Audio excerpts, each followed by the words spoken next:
இது மேலும் சிறந்த மருத்துவமனையாக திகழ வேண்டும் என்பதற்காக பொதுமக்களிடையே கருத்து கேட்பு ஏற்பாடு செய்து அவர்களுடைய புதுச்சேரியில் சமூக ஒருங்கிணைப்பாளர் முருகையன் தலைமையில் வில்லியனூர் மருத்துவமனையில் அனைத்து வசதிகளையும் செய்து தரகோரி ஆர்ப்பாட்டம் மற்றும் கவன ஈர்ப்பு கூட்டம் நடைபெற்றது. ஒரு சிறப்பு பார்வை. இந்த கவன ஈர்ப்பு கூட்டம் பிப்ரவரி 21, 2026 சனிக்கிழமை காலை 9 மணி முதல் மதியம் 1 மணி வரை நடைபெற்றது. மேலும் இதுகுறித்து முருகையன் கூறுகையில், வில்லியனூர் பகுதியின் சமூக ஆர்வலர்களே, வியாபார பெருங்குடி மக்களே, இளைஞர்களே, மாணவர்களே மற்றும் பொதுமக்களே, உங்களுடைய கவனத்திற்கு கொண்டு வருவது யாதெனில், வில்லியனூர் பகுதி தொடர்ந்து வளர்ந்து வரும் புதுவைக்கு அடுத்தாற்போல் பெரிய நகரமாக விளங்குகிறது. ஆனால் மருத்துவ சேவையானது அதற்கு ஏற்றாற்போல் வளரவில்லை. இதனை புதுவை அரசின் கவனத்திற்கு கொண்டு வர வகையில் 40 ஆண்டுகளுக்கு முன்பு மருத்துவமனை ஆரம்பிக்கப்பட்டது. அன்று மக்கள் தொகை சுமார் 3000க்குள் இருந்தது. ஆனால் இன்று சுமார் 1.5 லட்சம் மக்கள் தொகை பெருகியுள்ளது. இங்கு போதுமான மருத்துவ உபகரணங்கள், படுக்கை வசதிகள் இல்லாத காரணத்தினால் அலுவலக ஊழியர்கள் பற்றாக்குறை, 24x7 நேரமும் இயங்க அனைத்து வசதிகளையும் செய்து தர கோரி ஆர்ப்பாட்டம் மற்றும் விழிப்புணர்வு கூட்டம் நடைபெற்றது. அடிப்படை வசதிகளை மேம்படுத்திட இந்த சிறப்பான கூட்டத்திற்கு வருகை தந்து இந்த வில்லியனூர் ஆரம்ப சுகாதார மருத்துவமனை எதிரில் மார்க்கெட் வீதியில் நடைபெற்ற இந்த ஆர்ப்பாட்டத்திற்கு ஒருங்கிணைப்பாளர் ஏ. முருகையன் தலைமை வகித்தார். சண்முகசுந்தரம் மாநில தலைவர் AAP மற்றும் புதுச்சேரி மாநில மக்கள் முன்னேற்ற கழகம், ஆம் ஆத்மி கட்சி தண்டபாணி, ஓய்வு பெற்ற ஆணையர் சுந்தராசு, வாஞ்சிநாதம் மன்றம் நிறுவனர் ராமன், அனைத்திந்திய அண்ணா திராவிட முன்னேற்ற கழகம் மணி, காங்கிரஸ் PCC VR ராஜ்குமார், விவசாய தொழிற்சங்க செயலாளர் கோவிந்தராசு, வழக்கறிஞர் கோவிந்தன், சமூக ஆர்வலர் சுந்தரவடிவேலு, மேற்கு மாவட்ட செயலாளர் சித்தானந்தம், தமிழ் ஆர்வலர் மாயகிருஷ்ணன் மற்றும் புதுவை மாநில மக்கள் முன்னேற்ற கழக நிர்வாகிகள் நித்யானந்தம், சுந்தராசு, டெல்லி பாபு, முத்துகிருஷ்ணன், ஜெயபால், சேகர், பார்த்திபன் உட்பட பலர் கலந்து கொண்டனர். இந்த மக்கள் தொகைக்கு இணங்க இந்த மருத்துவமனை இங்கே செய்து தரப்படவில்லை. எனவே பல்வேறு கோரிக்கைகள் அப்போது கொடுத்தோம். இந்த நிகழ்ச்சிக்கு சிறப்பு அழைப்பாளர்களாக வந்திருந்தவர்கள் வில்லியனூர் ஆரம்ப சுகாதார நிலையத்தின் அவலட்சணமும் அதனால் ஏற்படும் மக்களுக்கு ஏற்படும் துன்பங்கள் பற்றி விரிவாக பேசினர். அந்த எடுக்கிறதுக்கு அவங்க 8 to 2 வரைக்கும் இந்த டெக்னீஷியன் இங்கே இருப்பாங்கன்றாங்க. அப்போ 2 மணிக்கு மேலே வர்றவங்க எப்படி நம்ம மருத்துவம் பார்க்க முடியும்? அவர்களுக்கு உரிய ஒரு டெக்னீஷியன் போடுறதுக்கு இந்த நலவழித்துறையை வேண்டி கேட்டுக்கொள்கிறோம். மேலும்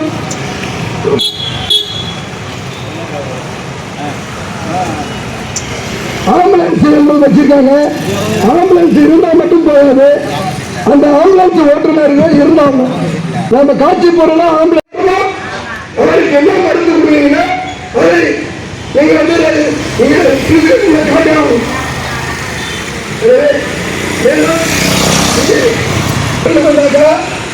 அந்த மருத்துவ என்ன பண்ணும், உடனடியாக மருத்துவர் வந்து காவல்துறை கொடுக்கணும்.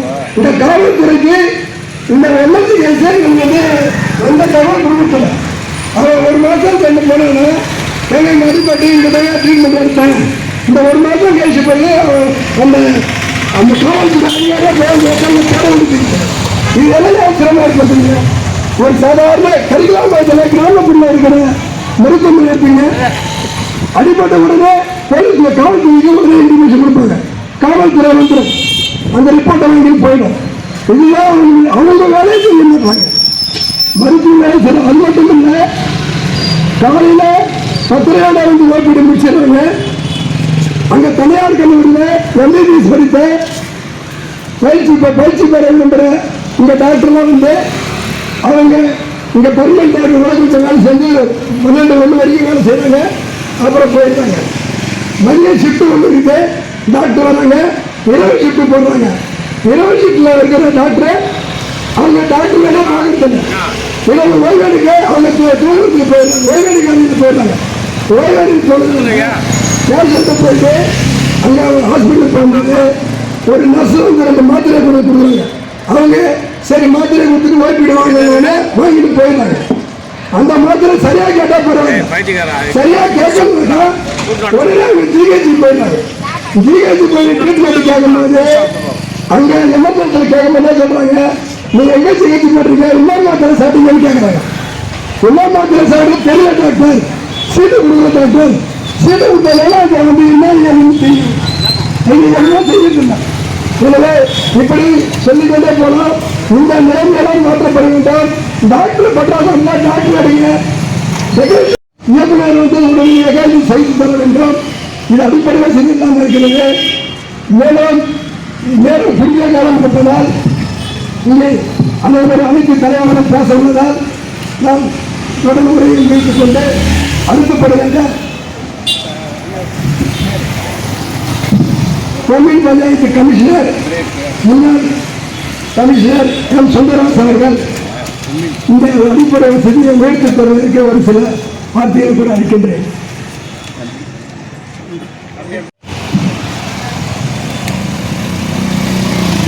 அனைவருக்கும் வணக்கம்.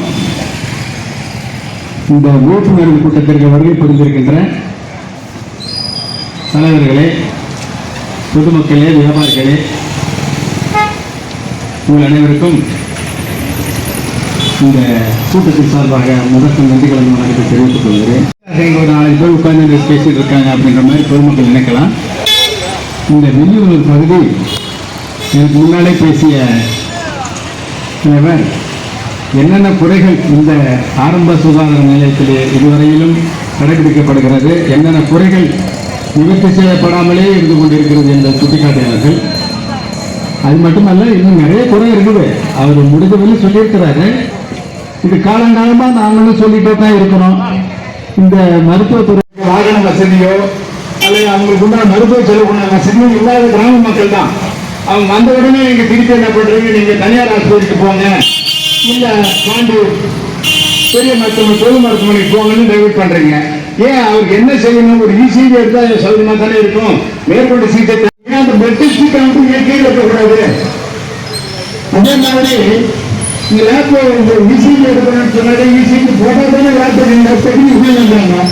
இசிஜி மிஷினை நீங்க போடுங்க, டெக்னீஷியன் தானே வருவார். எந்த போயிட்டு வராங்க, ஒரு ஆபரேட்டிங் இருக்கு. 25 நாளா ஒரு ஆசிரியர்களும் போராடிங்க இருக்காங்க. இன்னைக்கு மருத்துவர்களும் அதே மாதிரி செவிலியர்களும் போராடிங்க இருக்கிறாங்க. இந்த அரசாங்கம் யாருக்காக எதற்காக இந்த அரசாங்கம் இருக்குன்னு மட்டும் நீங்க கொஞ்சம் தெரிஞ்சுங்க. இது மக்களுக்கான அரசாங்கமா, மக்களுக்கு சேவை செய்ய வந்திருக்கின்ற அரசாங்கமா என்பதை நீங்க புரிஞ்சு பார்க்கணும். இன்னைக்கு வில்லியனூர்ல பெரிய நகரம், இன்னைக்கு புதுச்சேரிக்கு அடுத்த நகரம் பாத்தீங்கன்னா வில்லியனூர் தான். இந்த வில்லியனூர்ல இவ்வளவு காலமா இந்த ஆயுஷ்மான ஹாஸ்பிட்டல் திறந்திருக்காங்க. இது மாதிரி இருக்கும்போது இதற்கு ஏன் இந்த கட்டமைப்பு ஏற்படுத்துவதற்கு, இவர்களுக்கான வசதிகளை கொடுப்பதற்கான டாக்டர்களை ஏன் உருவாக்க முடியல, ஏன் மருத்துவம் பார்க்க முடியல? இன்னைக்கு எனக்கு தெரிஞ்ச நண்பர் வந்தாரு, போன ஒரு 2 மாசத்துக்கு முன்னாடி வீடுல வேலை செஞ்சிருக்காரு. இந்த வலிக்குதுன்னு வந்து செஸ் பார்க்க போனா உங்களுக்கு ஹாஸ்பிட்டல் பிரச்சனை இருக்கு, நேரம் ஹாஸ்பிட்டலுக்கு போங்கன்றாங்க. அவரால் மோசடிகள் ஓட்டின்னு போகக்கூடிய சூழ்நிலை இல்லை. அவர்களும் இதை எடுத்து இங்க சட்டசபையில பேசி இதை வந்து தரம் உயர்த்த வேண்டும். ஏதோ இங்க இருக்கிற சமூக ஆர்வம் வந்து பேசின போல மேல சென்று இதற்கான உயர்த்துவதற்கான நடவடிக்கை எடுக்க வேண்டும். இல்லை என்றால் சமூக ஆர்வம் அனைவரும் ஒன்று சேர்ந்து வில்லியனூர்ல இந்த ஆரம்ப சுகாதார நிலையத்திற்கு நாங்கள் பெரிய கண்டனங்களை தெரிவிக்கிற வகையில் இங்க நடத்துவோம் என்பதை தெரிவித்துக் கொள்கின்றோம். மக்களுக்கு சேவை செய்வதற்கு தான் இந்த அரசாங்கம். நடைபெற்ற இந்த கவன ஈர்ப்பு கூட்டம் மூலம் 14 வகை கோரிக்கைகளை புதுச்சேரி அரசுக்கு ஒருங்கிணைப்பாளர் முருகையன் வைத்துள்ளார். அதில் முதலாவதாக வில்லியனூர் ஆரம்ப சுகாதார நிலையத்தில் 3 ஷிப்டிலும் மருத்துவர்கள் பணியமர்த்தப்பட்டுள்ளனர். ஆனால் காலை 10:30 வரை மட்டுமே மருத்துவர் அறையில் மருத்துவர்கள் பணியில் உள்ளனர். அதற்கு பின்பு தனியார் மருத்துவக் கல்லூரியில் இருந்து MBBS இன்டர்ன்ஷிப் பயிற்சி மருத்துவர்கள் சிகிச்சை வழங்குகிறார்கள்.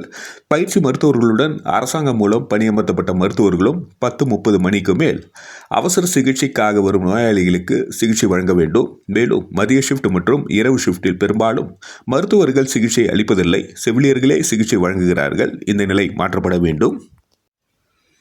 இந்த ஆரம்ப சுகாதார நிலையத்தில் பிசியோதெரபிஸ்ட் பணியமர்த்தி மருத்துவ வசதி வழங்க வேண்டும். பக்கவாதத்தால் பாதிக்கப்பட்டவர்கள், முடக்குவாதத்தில் பாதிக்கப்பட்டவர்கள், மூட்டு தேய்மானத்தால் அவதியுறுபவர்கள், கழுத்து எலும்பு தேய்மானத்தால் சிகிச்சை எடுப்பவர்கள் அனைவருக்கும் பிசியோதெரபி செயல்பாட்டால் தனியார் மருத்துவமனைக்கு சென்று சிகிச்சை எடுக்கும் அவசியம் இருக்காது. மேலும் வில்லியனூர் ஆரம்ப சுகாதார நிலையத்தில் எக்ஸ்ரே வசதியை ஏற்படுத்த வேண்டும். எக்ஸ்ரே எடுப்பதற்காக அரசு பொது மருத்துவமனையோ அல்லது ஜிப்மர் மருத்துவமனையோ இல்லை தனியார் மருத்துவமனையோ செல்லக்கூடிய சூழல் ஏற்படுகிறது. ஒரு சமுதாய நலவழி மையத்திற்கு இணையான மக்கள் தொகை கொண்ட வில்லியனூர் ஆரம்ப சுகாதார நிலையம் அனைத்து வசதிகளும் உள்ளடக்கிய தரம் உயர்த்தப்பட்ட மருத்துவமனையாக மாற்றி அமைக்க வேண்டும். ஆரம்ப சுகாதார நிலையத்தில் மருத்துவமனை பின்புறம் பொது கழிப்பிடம் போல் செயல்படுகிறது. மார்க்கெட் பகுதியில் இருக்கும் வியாபாரிகள் சிலர், ஓட்டுநர்கள், நடத்துனர்கள், பொதுமக்கள் அனைவரும் இரவு பகல் பாராமல் திறந்தவெளி கழிப்பிடமாக பயன்படுத்துகிறார்கள். மருத்துவமனை வளாகத்தை சுகாதார சீர்கேடு நிறைந்துள்ளது. வில்லியனூர் பகுதியில் களப்பணியாளர் கொண்டு முன்பெரும் காலத்தில் கழிவுநீர் வாய்க்கால்களில் அடைப்புகள் நீக்கப்பட்டு கொசு மருந்துகள் தெளிக்கப்பட்டன. ஆனால் இன்று அப்படி ஒரு துறை செயல்படுகிறதா என்ற கேள்விக்குறியாக உள்ளது. சம்பந்தப்பட்ட துறை அதிகாரிகள் வில்லியனூர் ஆரம்ப சுகாதார நிலையத்திற்கு உட்பட பகுதிகளில் தொடர்ச்சியாக கழிவுநீர் வாய்க்காலில் உள்ள அடைப்புகளை நீக்கி கொசு புழுக்களை அழிக்கும் மருந்துகளை தெளிக்க ஊழியர்களை நியமிக்க வேண்டும். மேலும் வில்லியனூர் ஆரம்ப சுகாதார நிலைய வளாகத்தில் நுழைவாயில் மருத்துவமனை செயல்படும் அனைத்து மருத்துவ வசதிகளை பற்றி விளம்பர பலகை வைக்க வேண்டும். குறிப்பாக பல் மருத்துவம், கண் மருத்துவம், ஆய்வக வசதி, காப்பீட்டு பதியும் வசதி போன்ற அத்தியாவசிய மருத்துவ சேவைகளை பற்றிய விளம்பர பலகை வைக்க வேண்டும். வில்லியனூர் ஆரம்ப சுகாதார நிலைய முகப்பு பகுதியில் கண்ணீர் அஞ்சலி, பிறந்தநாள் பேனர்கள் வைக்க தடை விதிக்க வேண்டும். ஏனென்றால் பைபாஸ் சாலை தேசிய நெடுஞ்சாலை அருகில் உள்ளதால் ஏதாவது விபத்து ஏற்பட்டால் மக்கள் மருத்துவமனைக்கு வந்தால் மருத்துவமனை வளாகம் தெரியாத அளவு விளம்பர பதாகைகள் வைக்கப்பட்டுள்ளது. சம்பந்தப்பட்ட துறை அதிகாரிகள் விளம்பர பேனர்கள் வைக்கக்கூடிய சம்பந்தப்பட்டவர்கள் மீது கடுமையான நடவடிக்கை எடுக்க வேண்டும். 24 மணி நேரமும் ஆம்புலன்ஸ் வசதி இருந்தும் சில நேரங்களில் ஆம்புலன்ஸ் அரசு மருத்துவமனைக்கு நோயாளியை அழைத்து சென்றால் ஆம்புலன்ஸ் திரும்ப வரும் வரை நோயாளிகள் காத்திருக்க வேண்டிய அவல நிலை ஏற்படுகிறது. சில நேரங்களில் 108 ஆம்புலன்ஸ் செயல்படுகிறது. தற்போது கூட இலவசமாக NGO மூலம் ஒரு ஆம்புலன்ஸ் வழங்கப்பட்டுள்ளது. ஆனால் அந்த ஆம்புலன்ஸ் ஓட்டுநர் இல்லாமல் அதற்காக டீசல் வாங்க முடியாததாலும் மருத்துவமனையின் படிக்கட்டு கீழ்ப்பகுதியில் காட்சி பொருளாக வைக்கப்பட்டுள்ளது. சம்பந்தப்பட்ட துறை அதிகாரிகள் போர்க்கால அடிப்படையில் புதிய ஆம்புலன்ஸுக்கு ஓட்டுநரை நியமித்து மக்கள் பயன்பாட்டிற்கு கொண்டு வர வேண்டும். மருத்துவமனை வளாகத்தின் வெளிப்பகுதியில் பொதுமக்களுக்கு சுத்திகரிக்கப்பட்ட குடிநீர் வசதி ஏற்படுத்த வேண்டும். சிகிச்சைக்கு வரும் நோயாளிகள் அமர்ந்து சிகிச்சை பெற போதிய இருக்கை வசதிகள் மேம்படுத்த வேண்டும். மருத்துவமனை பின்புறம் உள்ள காலி பகுதியில் சுகாதார சீர்கேட்டை தவிர்க்க அந்த பகுதியில் மூலிகை தாவரங்கள் வளர்க்கலாம். மேலும் நோயாளிகள் மற்றும் பொதுமக்கள் உடல் ஆரோக்கியத்தை மேம்படுத்தவும் தொற்று நோய்கள் வராமல் இருக்கவும் உடற்பயிற்சி செய்ய திறந்தவெளி உடற்பயிற்சி கூடம் அமைக்க வேண்டும். இரவு நேரங்களில் சிகிச்சைக்கு வரும் நோயாளிகளுக்கு வெறும் மாத்திரை மற்றும் வழங்கப்படுகிறது. என்ன சிகிச்சை வழங்கினோம் என்ற மருத்துவ குறிப்பு சீட்டில் வழங்கப்படாமல் உள்ளது. சிகிச்சை பெற்றவர்களுக்கு தங்கள் பிரச்சனை சரியாகிவிட்டால் மேல் பிரச்சனைக்கு அரசு மருத்துவமனைக்கு செல்லும் பொழுது ஆரம்ப சுகாதார நிலையத்தில் என்ன மாத்திரை வழங்கப்பட்டது, என்ன ஊசி வழங்கப்பட்டது என்ற கேள்வி எழுகிறது. ஆகையால் இரவு நேரங்களில் அவசர சிகிச்சைக்கு வரும் நோயாளிகளுக்கு சிகிச்சை குறிப்பு அவசர சிகிச்சை சீட்டில் வழங்க வேண்டும். வெறிநாய் கடிக்கு தமிழகத்தில் செயல்படும் ஆரம்ப சுகாதார நிலையங்களில் 24 மணி நேரமும் தடுப்பூசி போடப்படுகிறது. நம் மாநிலத்தில் காலை நேரம் தவிர மற்ற நேரங்களில் வருபவர்களுக்கு TT தடுப்பூசி மட்டும் போடப்படுகிறது. காலையில் வந்து வெறிநாய் தடுப்பூசி போட்டுக்கொள்ளுங்கள் என்று அறிவுறுத்தப்படுகிறது. வில்லியனூர் ஆரம்ப சுகாதார நிலையத்தில் 24 மணி நேரமும் மருத்துவர்கள் பணியில் உள்ளனர். அப்படி இருக்கும் பொழுது வெறிநாய் கடிப்பட்டு வந்தவர்களுக்கு மறுநாள் காலையில் தடுப்பூசி போடுங்கள் என்று ஏன் அலைகழிக்கப்படுகிறார்கள்? மேலும் இங்கு இரத்த பரிசோதனை கூடம் முதல் மாடியில் உள்ளது. வயதானவர்கள் மற்றும் நோய்வாய்ப்பட்டவர்கள் முதல் மாடிக்கு சென்று இரத்த மாதிரிகள் கொடுப்பது சிரமமாக உள்ளது. அதே நேரம் மருத்துவர்கள் ஓய்வு வரை தரைதளத்தில் உள்ளது. பொதுமக்களின் நலன் கருதி இரத்த பரிசோதனை கூடத்தை தரைதளத்தில் இயக்கினால் பொதுமக்கள் மற்றும் வயதானவர்களுக்கு பேருதவியாக இருக்கும்.